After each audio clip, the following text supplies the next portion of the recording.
Selamat datang di channel pendidikan Meja Guru.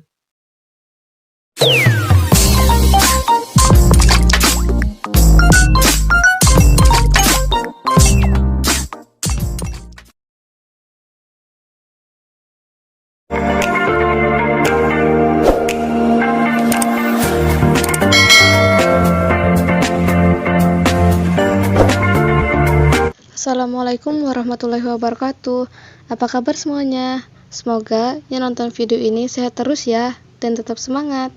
Di pertemuan ini, kami akan menjelaskan tentang unsur-unsur naskah drama. Unsur-unsur naskah drama. Seperti karya-karya sastra yang lain, karya drama disusun oleh unsur-unsur penyusunnya. Drama dibangun atas beberapa unsur intrinsik. Unsur intrinsik merupakan unsur yang membangun sebuah karya sastra yang berasal dari dalam karya sastra itu sendiri.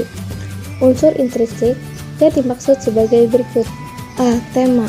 Tema merupakan sesuatu yang menjadi dasar cerita, sesuatu yang menjiwai cerita, atau sesuatu yang menjadi pokok masalah dalam cerita.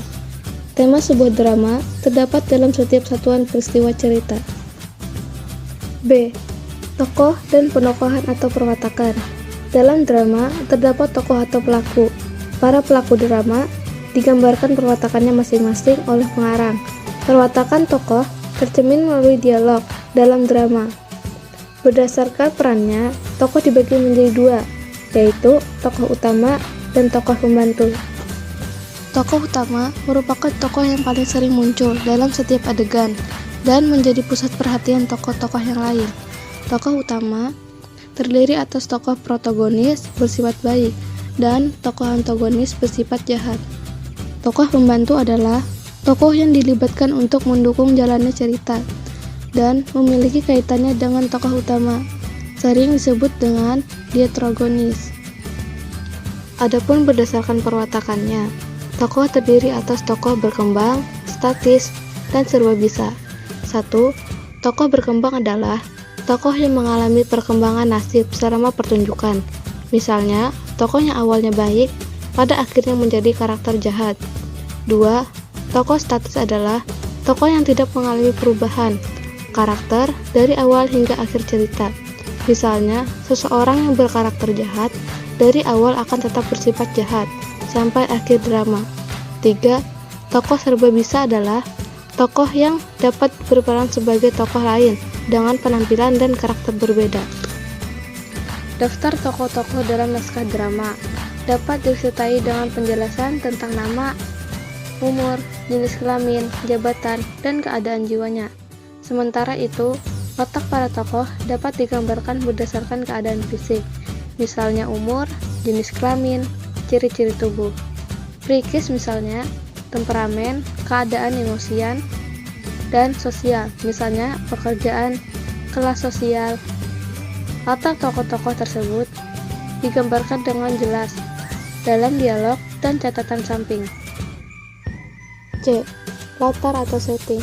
Selain digambarkan tokoh cerita, dalam drama juga digambarkan tempat, waktu, dan suasana peristiwa yang terjadi.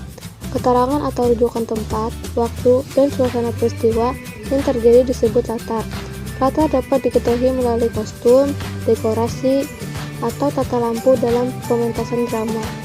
Catatan tentang latar biasanya sudah diletakkan di bawah judul atau di atas dialog dalam naskah drama. D. Alur atau plot. Alur adalah rangkaian peristiwa yang menjalani sebuah cerita. Ada bermacam-macam jenis alur, antara lain alur maju, alur mundur, dan alur gabungan. Terdapat beberapa tahap dalam alur, yaitu tahap pengenalan atau eksposisi, konflik atau pertentangan, klimaks, pelarian, dan penyelesaian. E. Dialog. Drama merupakan bentuk cerita dengan konflik, sikap, dan sifat manusia dalam bentuk dialog, yang dipentaskan dengan gerak dan akting yang dihadapkan penonton. Dalam dialog, terdapat 3 elemen yang tidak boleh dilupakan, yaitu tokoh, wawancang, dan kramagung. 1. Tokoh adalah pelaku yang memiliki peran dalam cerita, yang dapat bersifat protagonis atau antagonis. 2. Wawancang adalah dialog atau percakapan yang harus diucapkan oleh tokoh. 3. Keramagung adalah petunjuk perilaku, tindakan, atau perbuatan yang harus dilakukan tokoh. Dalam naskah drama, Keramagung ditulis dalam tanda kurung atau dicetak miring. F. Amanat. Amanat merupakan pesan yang ingin disampaikan kepada pembaca. Biasanya, amanat berupa pandangan atau pendapat pengarang tentang sikap dalam menghadapi masalah tertentu. Amanat disampaikan secara tersirat dalam tema. G. Bahasa. Bahasa merupakan media komunikasi antar tokoh yang digunakan dalam pertunjukan drama. Selain memiliki unsur intrinsik, drama juga memiliki unsur ekstrinsik. Unsur ekstrinsik adalah unsur atau faktor luar yang turut memengaruhi isi drama. Unsur ekstrinsik drama antara lain sebagai berikut. 1. Kepercayaan pengarang. 2. Latar belakang dan pandangan hidup pengarang. 3. Nilai-nilai agama, politik, ekonomi, dan budaya. 4. Kondisi psikologis pengarang. 5. Situasi dan kondisi yang melandasi penciptaan karya sastra atau drama.